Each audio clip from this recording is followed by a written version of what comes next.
चुलबुलपुर गांव की सुबह हमेशा ही शोर शराबे और मस्ती से भरी होती थी। इस गांव में दो दोस्त रहते थे, सुधीर और माधव।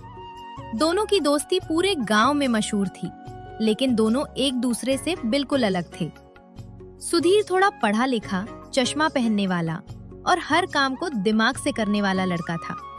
वो हमेशा अपनी जेब में एक छोटी डायरी और पेन रखता था।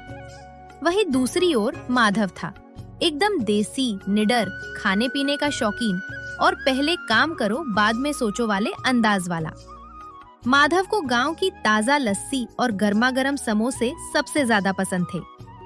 एक दिन दोपहर के समय दोनों बरगद के पेड़ के नीचे बैठे थे। माधव मजे से गन्ने का रस पी रहा था।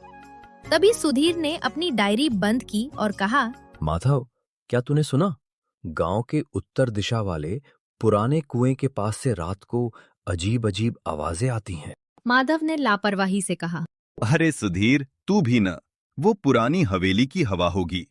तू बस अपनी किताबों में ही खोया रहता है, कभी बाहर की ताजा हवा खाया कर। लेकिन सुधीर का दिमाग कुछ और ही सोच रहा था।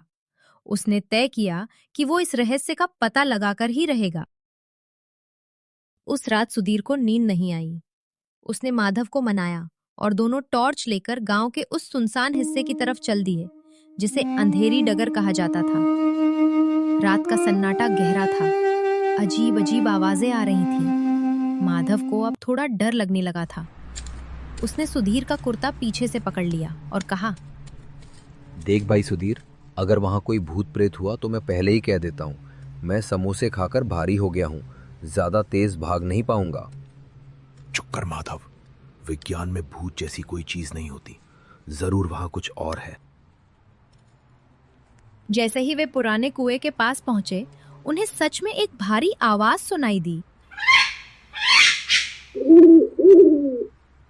माधव के हाथ पांव फूल गए। उसने आंखें बंद कर ली।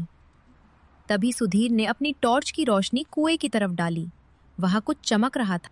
दोनों डरते डरते कुएं की मुंडेर के पास पहुंचे। रोशनी नीचे डाली तो देखा कि वहां कोई भूत नहीं, बल्कि गांव का एक छोटा बछड़ा गिर गया था और वो बाहर निकलने के लिए छटपटा रहा था। वो बछड़ा पास के ही भोला काका का था, जो पिछले 2 दिनों से गायब था। माधव ने चैन की सांस ली। ओह, तो ये आवाज बछड़े की थी।